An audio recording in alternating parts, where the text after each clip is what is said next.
Businessman व्यापार वाली सरकार है ये, और इसके सरकार की सारी योजनाओं में व्यापारीकरण दिखता है।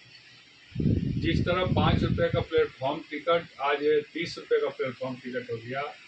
अब आने वाले समय में मैं बता दूं कि आप जहां भी जाएंगे खड़े होने का भी टैक्स आपको देना पड़ेगा, अब चलने का भी टैक्स देना पड़ेगा। सड़कों पर गाड़ियां चलती है उसका आप टोल टैक्स देते ही हैं।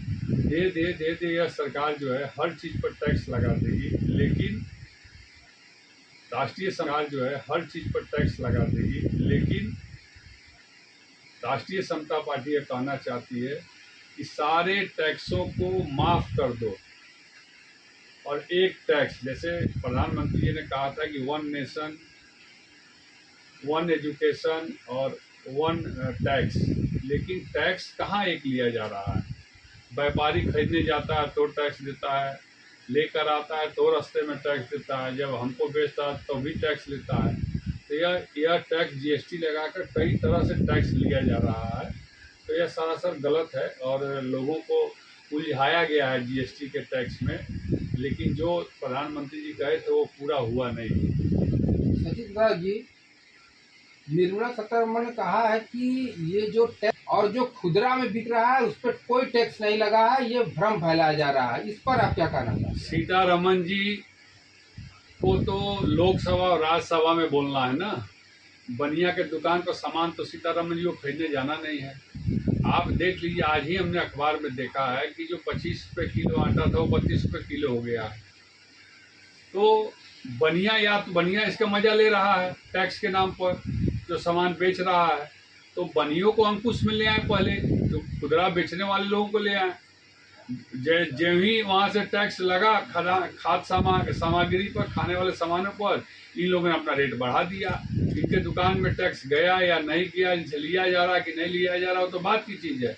लेकिन आप खुदरा दुकान पे जाकर चेक तो कर लीजिए, आपको समझ में आ जाएगा।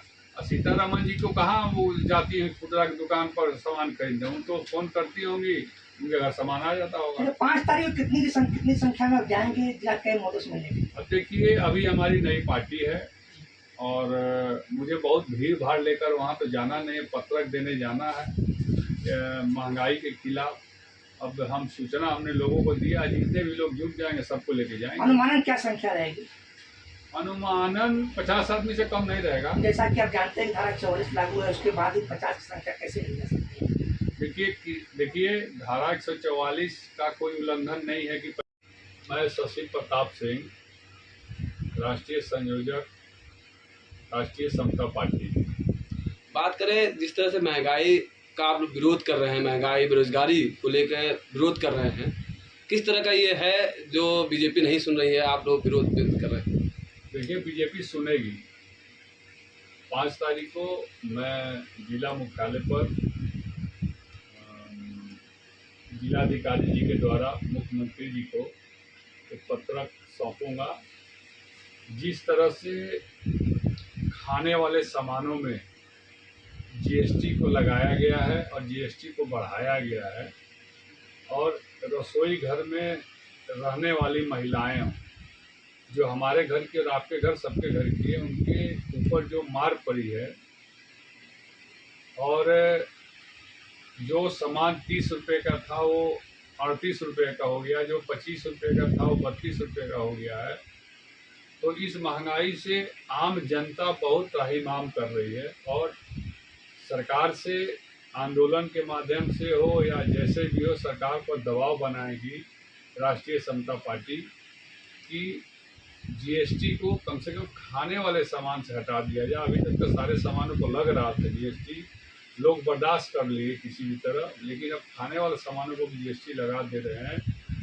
तो मैं कह रहा हूं कि जब खाने वाले सामान पर जीएसटी लगा दे रहे हैं, पीने वाले सामान पर जीएसटी लगा दे रहे हैं, तो आप पेट्रोल, डीजल, केरोसिन, ऑयल को भी जीएसटी के अंदर ले आइए, ताकि उसकी भरपाई हम लोग कर पाएँ।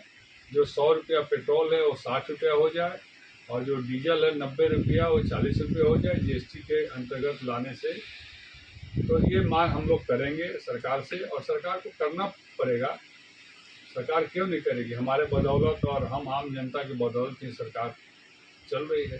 बात की शशि जाए प्रताप जी, जैसा कि अब आप जानते हैं कि अभी जो है कि घाटों पे भी आपका रसीद कट रही थी 10 रुपये की, और मंगला गौरी आरती की बात करें तो वहाँ भी रसीदें कटती हैं, और प्लेटफार्म पे कहें तो उसकी भी टिकटें लग रही।